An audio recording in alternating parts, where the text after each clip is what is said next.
Good morning, fellow burners. I'm going. Good morning, fellow burners. How are you doing? Today is the 16th of December, 2020. I'm your host, the amazing Super Chris. I hope you're ready. We're halfway through the week, I think. Today's Wednesday's been we tech gremlins are all over the place. I don't know what the hell's going on. Hopefully we'll have a good show for you without the tech gremlins. Andy Hall, my co-host, and Nokasuchi from Andy Hall from Laughing into Disbelief, and Nokasuchi from the Rage channel will be joining me in just a minute. We're going to be talking about the church giving money or taxes, the government giving our tax money to the churches and all kinds of crazy stuff. Maybe. In a minute. Maybe. Did Donald Trump sell the Resolute desk? On Thanksgiving, Typhoid Trump spoke to the press for the first time in 3 weeks since the election, and he did so from a cartoonishly small desk in the diplomatic room of the White House. To add to the pathetic scene, a few feet away sat an undecorated Christmas tree, which seems to fittingly suit his presidency. A dictator at the child's table, and he failed to complete the one job in the room. And if you look at the pictures, it looks like he's signing stuff, but he doesn't even have a pen or a Sharpie or a crayon. But why did he take questions from such a small desk? Did he steal and sell the Resolute desk in a desperate attempt to get more coin over to Deutsche Bank for his puppet master Putin? Just kidding. We all know he wouldn't really do such a thing, just like he wouldn't really call for the arrest of his political opponents or openly try to subvert our democracy. That's just crazy talk. Maybe someone should check on the Resolute desk.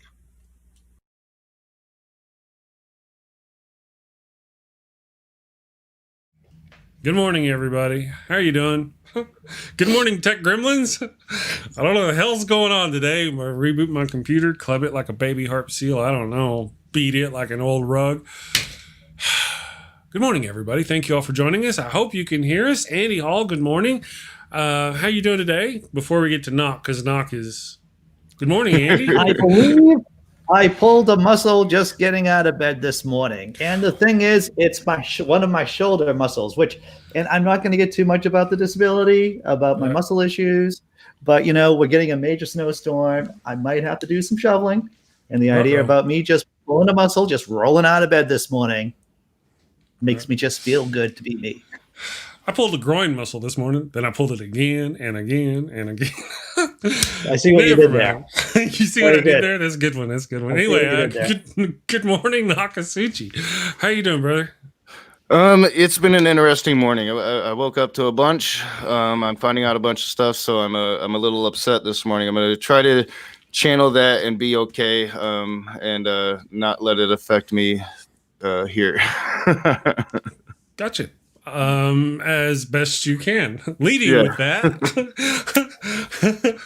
Let's see. How do we avoid it when we lead with it? I don't know. We'll be back to that. Let me say hi to everybody. You know what? We'll talk about the Joel Osteen thing.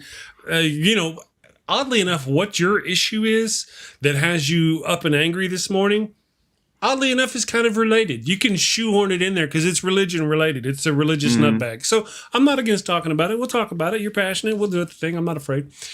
Before we do, though, I want to say hello to everybody in the damn nation. Good morning. Thank you all for joining us at this ungodly hour. You are wonderful people, especially on the West Coast because that's early.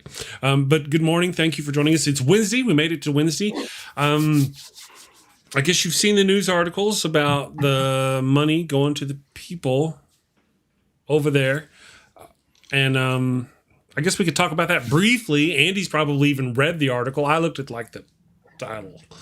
But Andy may have read the entire article and no. Now, I just want to point out, though, in the article, it does say that they did use the money to pay their employees.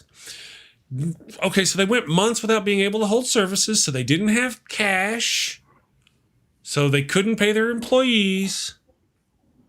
So they got a government loan. But wait. First of all, they can still hold online services and take in donations. May not have been as much, but it was probably at least enough. Okay? And then, this is the same church that had their petty cash stolen, their donations for one weekend stolen, and it was over $500,000. So you're saying they didn't have $4 million squared away somewhere, squirreled away, that they couldn't have used instead of taking our taxpayer money that could have gone to other small businesses that actually probably really could have used the money? That's my issue that I have. if all these churches just bought Bitcoin back in March, they'd be rolling in the cash. But you know what? Even if they did buy Bitcoin, see how I shoehorned Bitcoin into this? I saw that. I'm because not it's sure like why. popping over. It's popping over 20,000, and whenever that happens, I bought a little bit back, a very small smidgen back in March when everything went straight to heck, and now it's like crazy. So that's my see. So what's Andy talking about? Being very tangential. My shoulder, Bitcoin, and now I will actually address the matter at hand, which is really the idea that these churches are getting government money, free money, and he's the one that doesn't smoke weed. Sorry. No, I mean Andy's the one that doesn't smoke weed, and he's the one that can't stay on topic. Well, Go for it, Andy. I didn't say the bull. I thought you was talking to me. No, Andy. I'm like, Andy, what do you think about these churches? He's like, my damn elbow hurts. Well, actually, I was talking about Bitcoin and then my shoulder, and it's my shoulder. I know. I'm giving you grief, brother. All right, so I'm going to read the article. I'm going to reread the article because I did read the article earlier. Okay. And now I'm going to give the high points of the piece.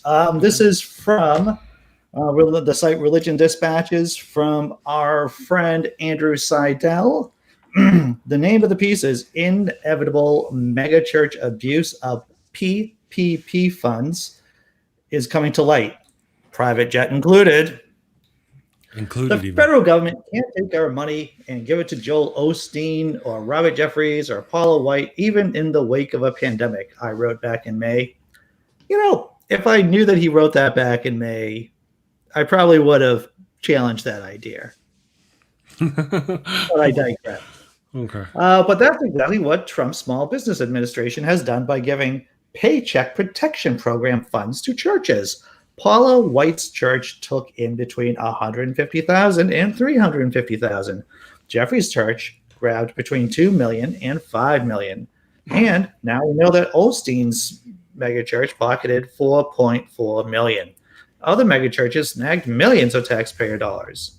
As time passes, the inevitable abuses are coming to light. One megachurch televangelist even bought a private jet 2 weeks after receiving not one, not two, not three, but $4 million in PPP funds. None of this should have happened. So I'll just stop there and just we could talk about just that one paragraph. The idea that churches are getting millions of dollars, and the idea that Paula White, who is the President Trump's spiritual advisor, shaman, voodoo doctor, witch doctoress, took in anywhere from $150,000 to $350,000. It just smells of corruption. That's what it does. Absolutely. But we just talked about this a couple of what was it, a week ago on the show? We talked about the church in Portland, the Catholic church. The Catholic church that has all the money, right? I mean, all the money. You can't say the papacy doesn't have the money. They took out millions in loans. Now we find out Joel Osteen and the evangelicals are dipping their hands into the pot. Was there any money that went to the small businesses? I mean, that weren't religion related. I'm just kind of curious. Right. Well, so we can all agree, I think, that the amount of stimulus and the amount of assistance everyday citizens that we have received is pretty minimal, right? The last time I checked, I got a $1,200 paycheck, not paycheck, but a stimulus check from the government. And I know a lot of people have gotten bumps in their unemployment accounts, in their unemployment checks. But there are many people who can't pay rent, who can't pay their mortgages, who cannot feed themselves. I'm sure that we've all seen the food lines on TV about people lining up in cars just to get basic foodstuffs for their family. And the idea that our tax dollars are going to churches, right, to televangelists who are buying jets, it is absurdly criminal, but also normal. Obscene, perhaps? Obscene, normal. Obscenely absurd, my friends. That's what it is. So let me continue with the article. The CARES Act extended eligibility for loans through the Small Business Administration, that's the SBA, to nonprofits, something new. But the law did not give the SBA power to extend this eligibility to churches, nor could it. The Constitution prohibits government funding of religion.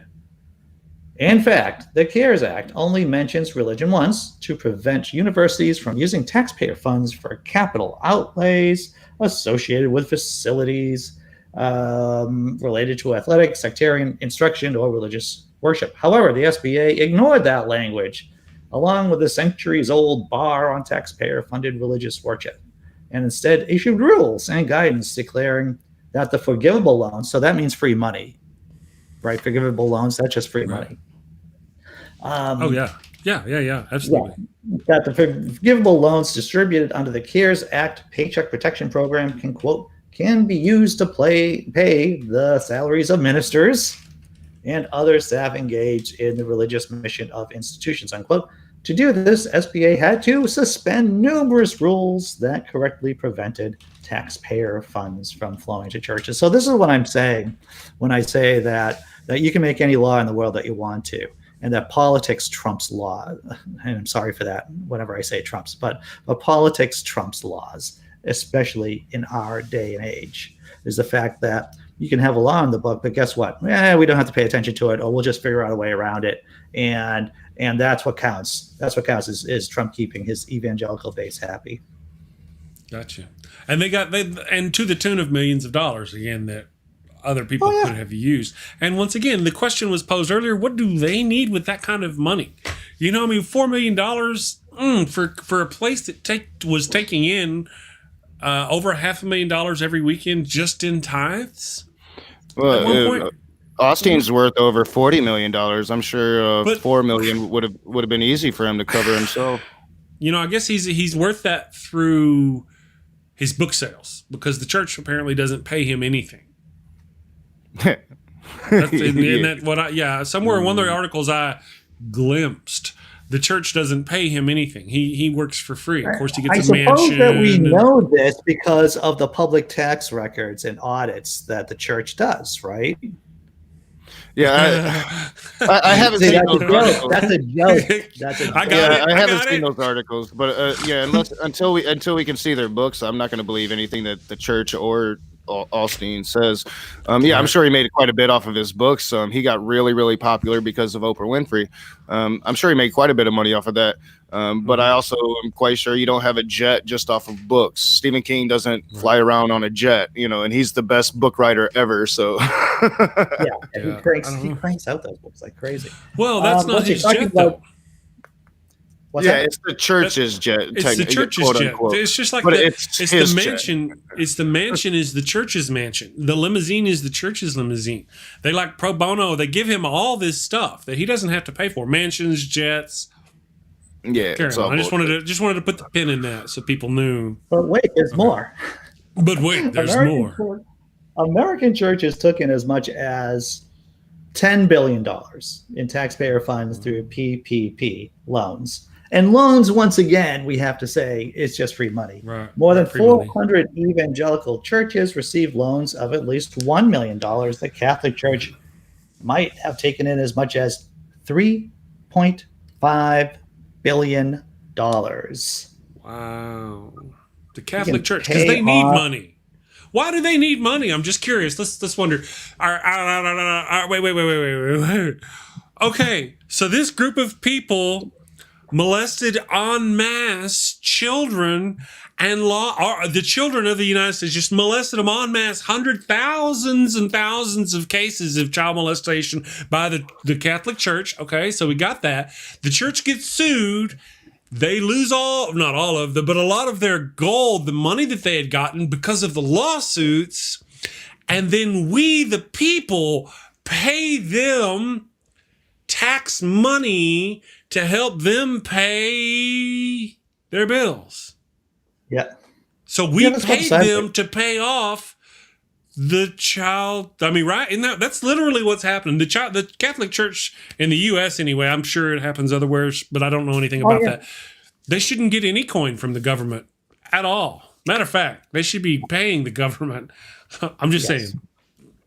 Well, since we mentioned Joel Osteen, let's talk about him some more. The article goes on about Joel. Joel Osteen's Lakewood Church is probably the biggest church in the United States with 50,000 or so members. One estimate puts its annual budget at $90 million, with more than $25 million going to the television ministry. Osteen's net worth is hard to pin down, but it's probably about $50 to $60 million. This isn't a church that's hard up for cash, and with sensible Americans worshiping at home. I have issues with that sentence right there. That phrase. It's massive televangelism empire probably only grew. Osteen took in nearly millions of dollars meant for small businesses. Yes. That's the problem I have with the situation. And I mean, if this megachurch does not have a YouTube channel and live streams that their flock can watch and donate to from home, I mean, I could do that for them. Oh, Joel, call me, man, for like $2 million, I'll set you up. Like a YouTube channel of your own, buddy. Maybe even 2 cameras. You know? But wait, you know what? Here we are. You know what? I'm running a business here. This is actually called, it's Chris Mallard's Productions LLC is the business that runs the Daily Atheist Morning Show and the Chris Mallard stuff and all that. So maybe because of the COVID, should I apply and see if I can get a couple mil at least out of it? You know, because my employee is ill or could get ill. You know what I'm saying here? To be honest, you probably could have gotten some PPP money, Chris. See, I need PPP money. My employee. And the joke I was going to say is that the joke that I'm not going to say is that you just have to abuse a couple of kids and then you get Catholic Church money there. But I wouldn't say that. You're going to keep that to yourself, right? Thank you for keeping that to yourself. That was good. I saw what you did there. Telling the joke without telling the joke. Yeah. So there's more to the article. For instance, unlike every 50, let's see. Unlike every other 501c3 and charity, churches file no annual financial disclosures with the IRS. They are financial black holes. As part of their public trust, all other 501c3 profits are required to file an annual report, the Form 990, with the IRS that details specific financial information tracking every penny donated and spent. Because they entirely lack financial transparency and accountability, churches are already rife with fraud and abuse. Yet, according to the SBA's guidance, churches qualify for CARES Act funds even if they've never registered as a church with the IRS. Receiving these taxpayer funds could be literally both the first and last time the government ever hears from such churches. So you could have made yourself a church. You could have made Chris Mallard's church, Chris. The church of Chris. Gotten some of that sweet PPP money right there. PPP coin in my pocket. Yeah, man. Is it too late? There's another stimulus package coming up. Do I have any worshipers out there who would like to kneel and bow at the altar of the amazing Super Chris? Now would be the time. I'm just saying, taxes. I'm just saying. Yep. Yeah.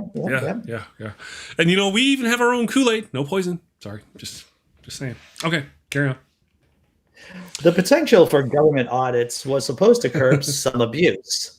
But given how favorably the Trump administration treated churches, even hosting secretive White House calls for Trump's closest faith leaders and church supporters to encourage them to apply for forgivable loans, churches were unlikely to worry about enforcement or audits. In any event, later rule changes mean the government forgives loans of less than $2 million after a one-page form is filled out. So let me repeat that. If you have a loan for less than $2 million in your church, you can just fill out a one-page form to get forgiveness for it. Loans over $2 million face an audit. So maybe years from now, we'll know if we, the people, were defrauded. There you go. Maybe.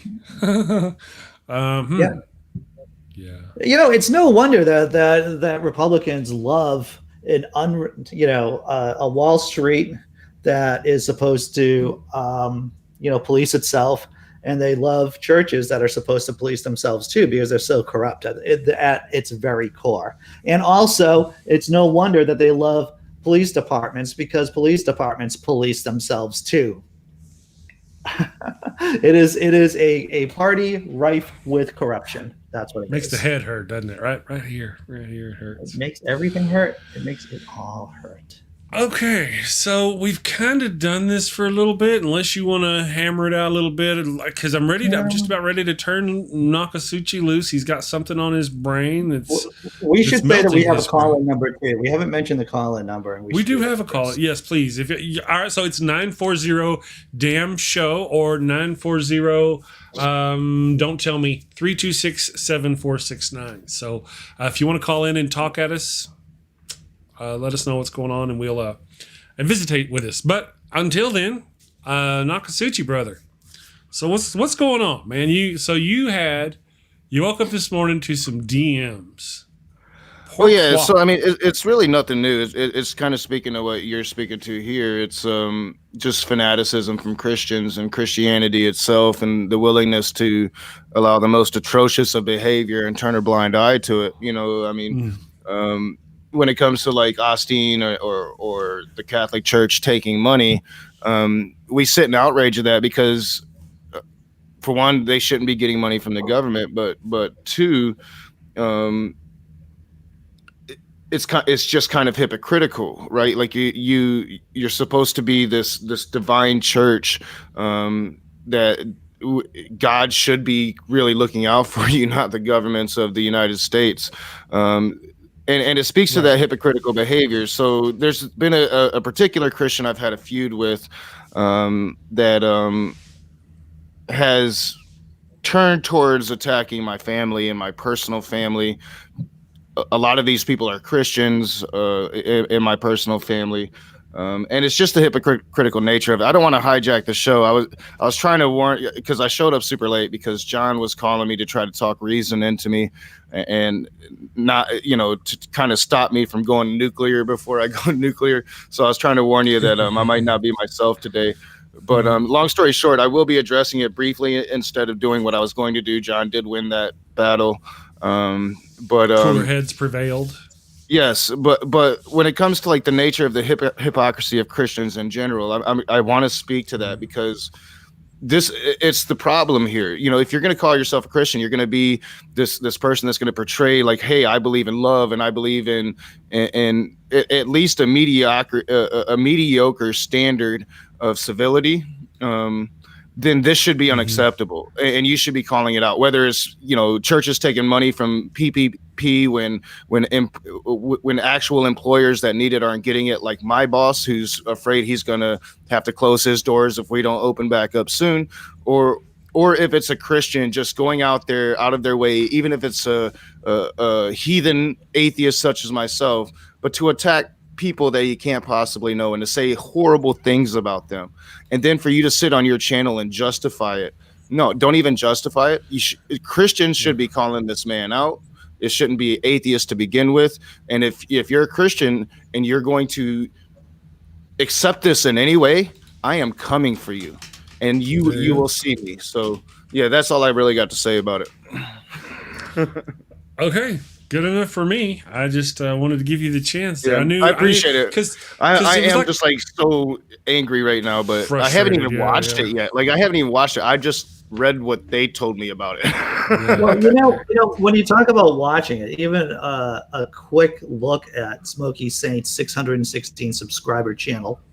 Yeah, and I'm not saying that the smaller channels, because I have a small channel, are not good channels. But I have noticed that it's always the one person on Twitter that has 2 followers who's always willing to start crap on Twitter. Oh yeah, and that's how John won the battles, because I crushed this guy. I made him look really weak, and I buried him on my channel. And I said I'm not going to cover him live anymore. I'm not going to cover his live streams live anymore. Let him go away into obscurity. and John won that battle because he had to talk some reason into me. But I'm going to go about it a different route, because when it comes to stuff like this, when it comes to like personal, like you're going to take it personal like that and put it out publicly, and there's actual Christians watching this crap, then that's something that cannot be ignored.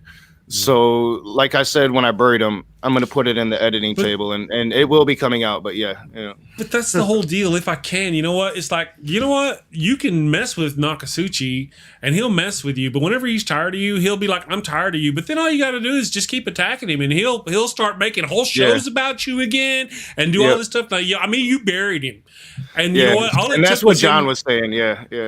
I mean, if you'd have just left him buried and stopped talking about him, he'll go on. You know, Darth Dawkins does not darken my door because I don't put up with his shit. I mean, he comes in, I'm like, bounce his ass and go away. I don't sit around pondering about what to do with him. I know this guy went after your family, right? But I have a general policy. Because it works. I have a general policy that I'll talk to anybody. So, like, this is the first time that any Christian I've ever talked to has went this route, right? Like, no Christian has ever done this before. Matt Powell, as bad as that guy gets, has never done that before. Darth Dawkins, as mad as he gets when you're like shoving it in his face, he's never attacked my family. He attacks me, right? So this is different. But now he knows. But no, you're exactly right, and that's what Darth Dawkins knows. Oh yeah, call Nokasuchi's little girl names, and suddenly you'll be cranking out shows about you. Wait, but I just don't think most people don't do that. They've got a modicum. Yeah. Even Darth Dawkins have a modicum of decency about them, to where Smokey doesn't. We'll see. But no, you're exactly right, and that's what because I was at 11 a.m. I was gonna go live, and I'm like, it's on again, and I was gonna we are doing this, and John's like, dude, you're giving him exactly what he wants. And I'm like, you know what? You're right. So there is a compromise here. I can address this family stuff without giving him those hours of attention. Right. So I put him in the editing floor. I make my little edited videos. I address the things that need to be addressed. And then, I move on. It doesn't stop. It doesn't stop the anger. And the fact that Christians, see, I'm not angry at Smokey. I'm angry at all those other Christians that are going to be in the side chat. I've already seen a couple of them. That's who, if you're supporting this, that's who I'm going to go after. Smokey ain't going to get my attention. It's going to be those Christians. You call yourselves Christians? Let's have a conversation. Well, I guess to that end, it's my fault for kind of trying to drag it out of you this morning. I didn't know exactly what was going on. Now I do. You know, to help us though, it's 100% my fault. It's because I piped in because I didn't realize we were going live right then. I was like, I'm angry, and that leaked into the show. So no worries. Well, you know, to get us off that topic and let it die as it probably should have a week or two ago. Let's talk to our caller. We got a caller. David Paul has called in, and he wants to talk about the cooties. So let me get him on here. Let's see if we can hear everybody. David, can you hear us? I can hear you. Good morning. Good morning. That's not Grumpy Old Dude. That's David. I'll fix that. Good morning, David. He is probably a grumpy old dude, though. Just not Ed. At times, and to laugh at you a little bit. I'm with the rage there because not to drag, and not to talk about his situation because I don't know his situation other than what I just heard is this is one reason I have backed off because I was raised to be respectful of everybody, even if you disagreed on viewpoints. But religion, especially in these last, I'm going to say, actually starting with George Bush, but worse in the last 5 years because running up to the election and what's happened in the last 4 years. And currently, all the people that I knew that were friends of mine, that I considered friends, were Christian. A lot of them were Christians. And, I tried to be respectful, but time and time again, they sided with people that were not respectful, that harmed other people, that promoted harm to other people, and they're still doing it, whether it's LGBT, whether it's women, whether it's black people. And I will be polite in public, but if anybody tells me they support any of this stuff, I'm done being polite. I'm not going to attack them and do anything dumb, obviously, but I've had it. I'm talking family members. I am not playing anymore because how can you consider yourself a good person and attack somebody's family like they did with Nokasuchi? I've experienced that myself, not online, and promote harming children giving money to churches that taxpayer dollars, which harms us. It does harm us. People don't think that it does, but it's our tax dollars, and it should be being used for a lot of other things that our country could use, and people that are less fortunate than myself. And instead, it's going to filthy rich churches that are not supposed to get any tax dollars at all. Hashtag truth. So I agree with. Yeah, I appreciate that. It's hard and for me it's to so add true. anything. I agree. I sorry. agree so much with that. It's so very true. It's happened in my personal life too. Like we let people get away with it, and we say, hey, we know them, and we know that they're not bad. They just have bad ideas, and I'm not gonna trample on their ideas, and I'm just gonna let what they just said slide. Yeah, they just said something really horrible about gay people, but I'm gonna let it slide because I don't want to cause a disturbance. And I think we let that slide, and we let that slide, and we let that slide until we have a president that's willing to do openly aggressive things against them, and that's the problem. I'm with you. I'm to the point now. I'm done being nice about it, and if either you're going to be a good human being, and that means that could be a Christian. You can be a Christian and a good human being, but being a Christian is not going to. That doesn't give you license to be an awful human being anymore. And I'm just not going to be quiet about it anymore. That's a good point, Rage. Yeah, because some people seem to like that. agree. Like that. There's a delay. I don't mean to speak over you, David. Go ahead. That's okay. You want to finish your thought? My next one's about Paula White and her son. No, go ahead. Yeah, let's talk about Paula White. She has a son? Well, of course, I think, yeah, I guess so. I saw an article this morning. I didn't get to read the whole thing, but she said that she was praying for the Lord to overturn the voice of man, because of course the Electoral College and Trump lost. But her son made the statement that people that are against Trump should be raped and murdered. Oh, really? That calls for a short right there. Yeah, Andy, that sounds like a short video. I'm looking it up right now. I mean, I got to check further on that to verify that. But I was just like, it was just a blurb I saw this morning, so I can't say that it's 100% that it's true. But that I have heard personally Christians say language like that in the past about the other, which is anybody that they don't agree with. So not surprised. They are riled up. I can't tell you. Like I was driving to my work yesterday to pick up my one day my little 4-hour paycheck, and I was listening to Rush Limbaugh, and Rush Limbaugh has been promoting like secession and this whole voter fraud thing, and this guy calls in, and at first I'm like, this is like a fake liberal caller or something. He gave them the wrong story, and they let him slip through, and now he's a liberal. No, this guy was like this rabid Republican accusing Rush Limbaugh and the rest of the media for going soft and not supporting Donald Trump. Donald Trump's the only one, and they need to be fighting right now. They need to be in the streets with guns right now. And I mean, Rush Limbaugh's the worst person in the media that has been supporting Donald Trump with this crap, and that's not good enough for them. Yeah. Well, as long as they're eating it themselves, I'm okay with it. I couldn't believe it. I was like, what is this?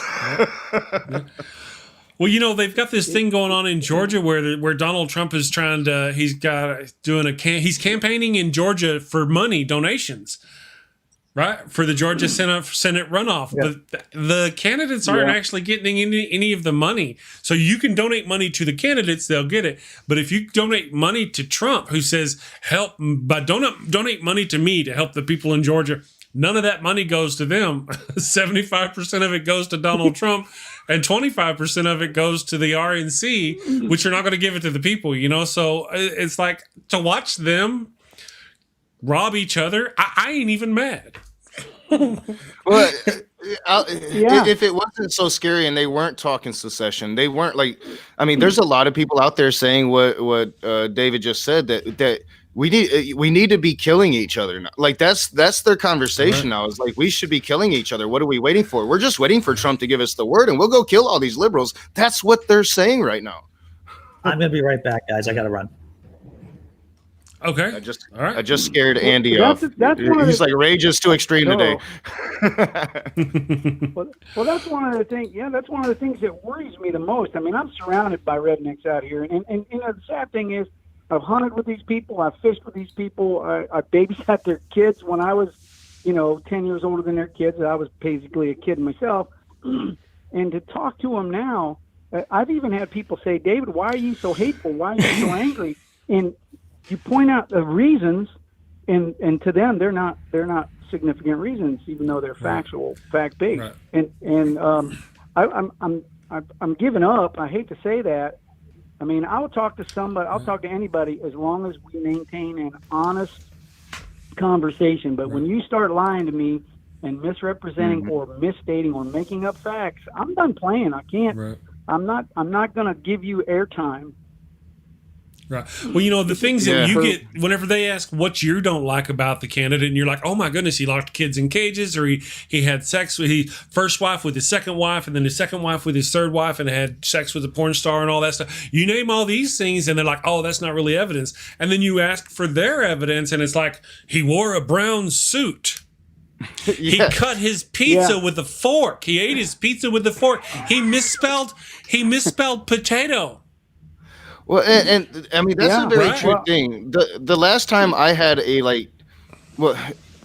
you can't have decent political conversations with conservatives anymore. That's just based on fact and truth and everybody agreeing on certain definitions and certain truths, right? Like I haven't had one of those conversations. The only one I've had since Trump has been in office has been with Sock Account. And that's because he's a Canadian person that leans right conservatively, and it's not based on mistruths and quote unquote fake news.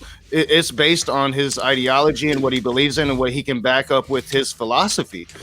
So you can't have those conversations with American conservatives anymore because it's all loaded with the propaganda and the crap. And the moment you start calling out, hey, that's not true, then all civility is gone. It's gone. Yeah. Speaking of civility, I'm going to sit here and eat this donut right here in front of you people because I'm not civil. Sorry, David, carry on.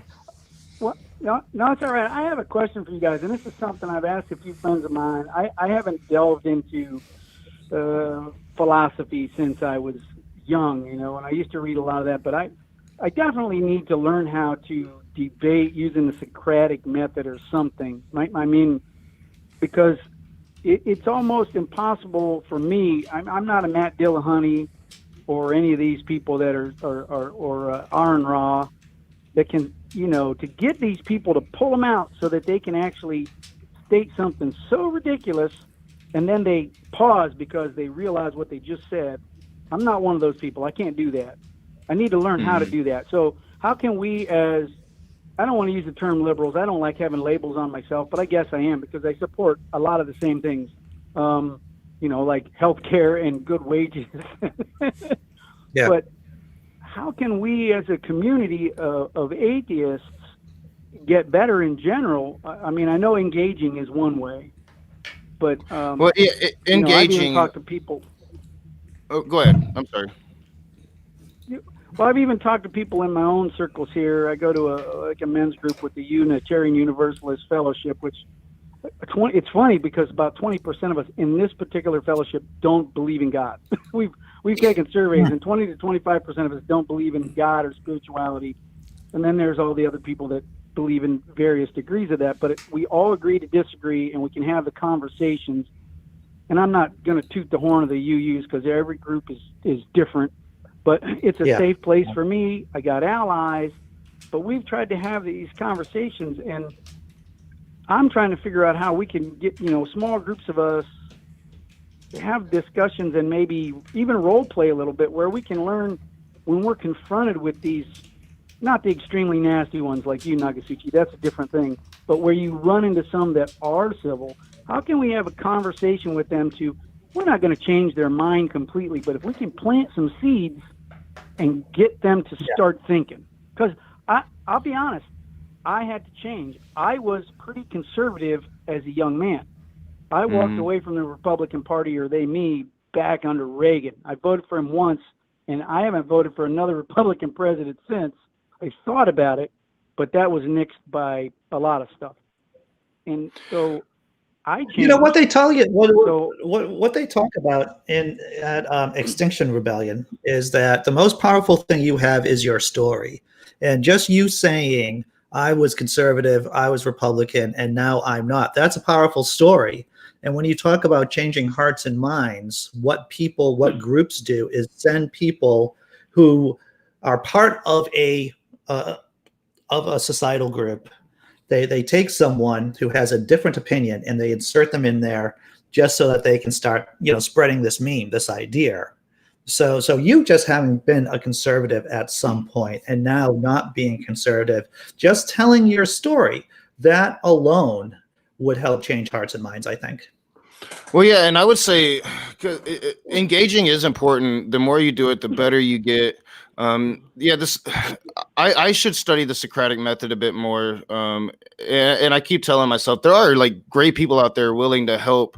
If you go on like Dragnot Silvas's Discord channel, like Dragnot does really great work behind the scenes to kind of educate people on philosophy and kind of break down conversations and how to do them. I should have taken him up on his several offers, but he's usually more than willing to do stuff like that. He's a great human being.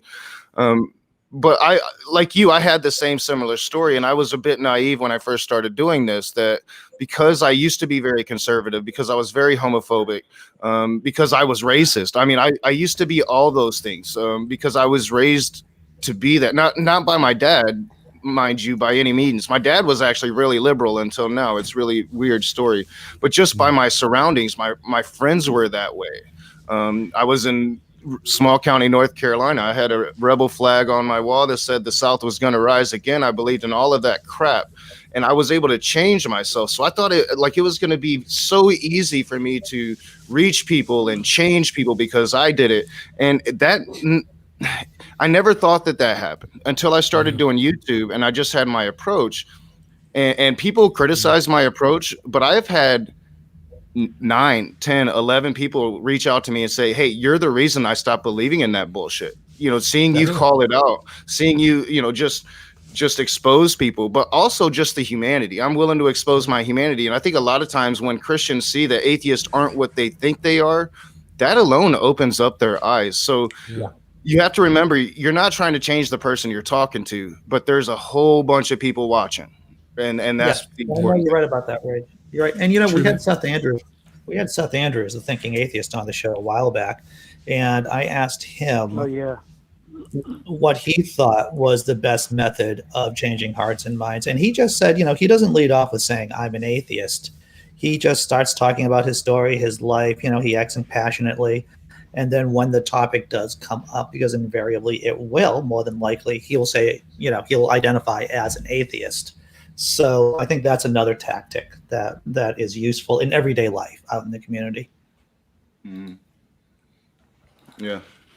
But always engaging. I think that's the most important part about all of this right now is we can have these conversations now. When we were kids, they might have been having these conversations, but it was at a very high intellectual academic level. Society wasn't having them, and we're having them now. Right. Yeah. It's very common for this kind of true. stuff. I could only tell a couple of people when I was younger I was having doubts about religion, for instance. I mean, even though I was conservative, but I always had trouble with religion. Right, exactly. But you couldn't talk about it. Yeah. You couldn't talk about it back then. Now you can, but even when you do, there's severe ramifications for it. There can be, yeah. But now, as to our topic, now we've got the churches sucking up all this government money. It's like that line they couldn't cross before. Now they're crossing. Well, the fact that there was 150 billion left over and companies didn't get that, and as I said, my company, if we don't open it soon, he's going to have to shut his doors, and if he does, he says he's never going to open them again. He's just going to keep the small deli open. That he says that's the future anyway. A small little deli, that's going to be the future of America after the pandemic. I don't know. He's kind of Republican, but the fact that there was money left over, businesses didn't get it, but the bigger fact that churches and rich people. You know, like Yeah. some NBA Yeah. star got like $4 million for Right. just because he had a staff. Like that Kanye shouldn't happen. West. There are businesses that need that money now, right? Right. Yeah. Kanye West got some Yeah, PPP Kanye West money. got money. Yeah, that's crazy. You know? I mean, what the hell? Normal So- people are starving. They're like Right. at the end of this month, if they don't do that relief, I and so many other people are going to be evicted because the moratorium is gone. Right? Like they can evict you after that. So, I mean, there's activists taking over empty buildings, and I mean taking over buildings so people can have places to live. Things are getting bad. That's crazy. And they're That's giving crazy. millions to churches. You know. Yeah. Well, you know, I heard they're supposed to pass a stimulus bill before Friday. By the Yeah, I'm hearing it. Yeah, I'm hearing it. And Mitch Come McConnell on. took out the hiccup that the Democrats didn't want. He wanted some kind of super protections against Yeah, corporations. they're So doing if two you- proposals, so it's still up. It's still up in the air. It could still be voted on, Chris. The liability protection, but they split it into two proposals, so we can get one now, and then they can debate the other stuff, and some stuff that we want's in there too. So it's going to be a hard negotiate. Mitch McConnell's going to get that shit. He's going to get that shit. they're gonna get it. Yeah. Right. That's what I was going to he's say. a They, creep. I'm going to let you they- guys run your show. Thanks for letting me talk. Oh, you great for calling. conversation. My Thanks for question. calling in. Always good talking to you, man. I didn't mean to Always cut good you off, talking. Chris. There, I'm sorry. I kind of broke in and like fuck Mitch or frack Mitch McConnell. I didn't mean to cut you off. it I like happens. Thank you, David, for Bye, calling. guys. We'll talk to you Take next care, time, Dave. brother. Yeah, you know, it's just that they get away with all this stuff, you know, and they need to not. This money needs to not be going to these people. I don't remember what I was talking about whenever I had a point Yeah, I'm that I was sorry, man. racing towards. That's all right. It's all right. It's just one of those things that kind of gets under my skin whenever I see these people who clearly don't need this money. And then why was there $150 billion left over? Well, so the fact that all these rich people got the money who didn't need it, and the fact that there was all this money left over means it was mismanaged and misplaced. That it was not done correctly, or else the right people would have gotten it. You know, they didn't. Now, like we were, all right. So there we were going. They're supposed to do another stimulus by Friday. That's not going to have that thing in it for Mitch McConnell, but like you said, down the road they're going to force it in down there. You know, they're just trying to get something now. Will it be enough? Well, do they care? Why do they care? I don't know why McConnell cares. It's at not all. going to be enough, but it will be something. And I know, like, you know, as long as that unemployment extension is there and that extra money on unemployment is there, I will at least get to pay my bills for a little while. And then hopefully, like mid-January, we can open back up because the vaccine's out now. Like we're at the end of it. I mean, I'm hoping I'm not open back up fully, but at least back to 50% like we were before this current shutdown. Like if I could just have some kind of income coming in, I can survive. The problem is I don't have any income. Like if they don't do this deal, that unemployment's gone. I have no income. Right. True. Understood. Well, I mean, hopefully they'll get something done, you know, and then maybe if they get something done and this next stimulus won't be wasted on churches that don't need the money. Yeah. I actually at one point was going, you know, I wasn't talking mega churches. I was talking like normal round the corner kind of churches. I was like, you know, those are, they are businesses and this has caused, I could actually see helping them a little bit at one point, but this is not the same thing. This company, this is fraud. They're taking money really away that could have gone to help small businesses that they could have gotten by without.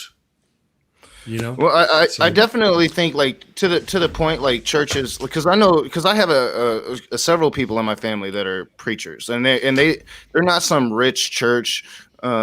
You know, their congregation pays for their house and their bills, and they get a stipend, and it's not really that much money, but they live Normally, I mean, comfortably. Like those people should be taken care of because they can't open their doors and get the church can't supply the livelihood of those human beings. So in those instances, yeah, I'm totally for it. But like you're saying, Chris, on this massive scale, like it's just rich people getting richer. It's is all it shameful. is.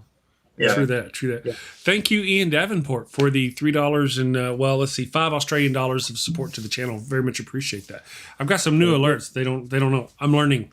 All right, guys, I'm going to go ahead and wrap it up. Thank you all for joining us today. Andy, thank you. What do you got going on, man? You got anything going on?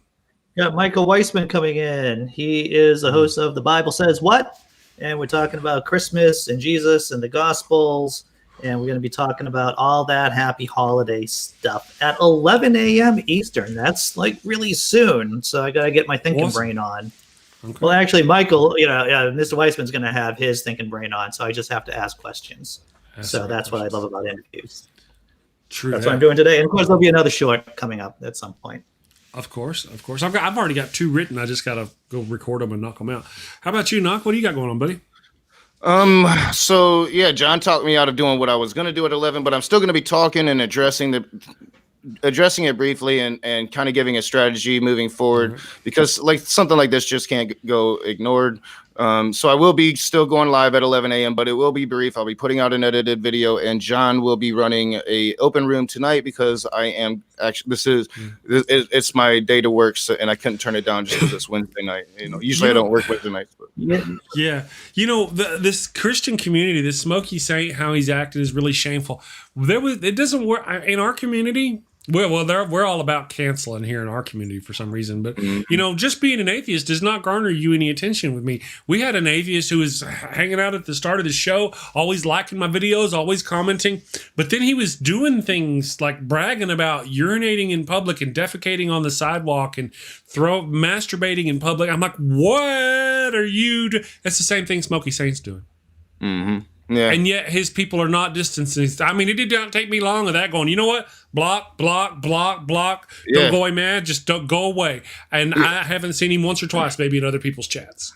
Yeah, I have this guy that sends me emails like crazy. His name's Neil C. He's an atheist. And, he sends me all these crazy emails. And one of them was about Candace Owens and that crap she was saying about George Floyd. And I called him a racist. I'm like, don't email me anymore. You're a racist. I don't want to talk to you. And he flipped out. I'm going to tell all the atheists about you. They're all going to hate you. I'm like, I don't care. You're a racist. Yeah. So, yeah, I mean, and that's Smokey Saint. It's like, yeah, we do. Like, we're good human beings, Chris. We distance ourselves. And these Christians, they play from team trash sports. like that. Yeah, it's nasty. Yeah. Anyway, I'm going to wrap it up. Good luck with your thing. Thank you, Andy. Thank you, everybody. Thank you, all the wonderful people watching The Damnation. You are fantastic. I'm going to run the Resolute Desk commercial again. We will see you tomorrow for Thursday. Have a great day. Did Donald Trump sell the Resolute Desk? On Thanksgiving, Typhoid Trump spoke to the press for the first time in 3 weeks since the election, and he did so from a cartoonishly small desk in the diplomatic room of the White House. To add to the pathetic scene, a few feet away sat an undecorated Christmas tree, which seems to fittingly suit his presidency. A dictator at the child's table, and he failed to complete the one job in the room. And if you look at the pictures, it looks like he's signing stuff, but he doesn't even have a pen or a Sharpie or a crayon. But why did he take questions from such a small desk? Did he steal and sell the Resolute Desk in a desperate attempt to get more coin over to Deutsche Bank for his puppet master Putin? Just kidding. We all know he wouldn't really do such a thing, just like he wouldn't really call for the arrest of his political opponents or openly try to subvert our democracy. That's just crazy talk. Maybe someone should check on the Resolute Desk. Thank you for watching the show. A special shout out to my gold level Patreon supporters, Cindy Plaza and Ian Davenport. Thank you and have a great day.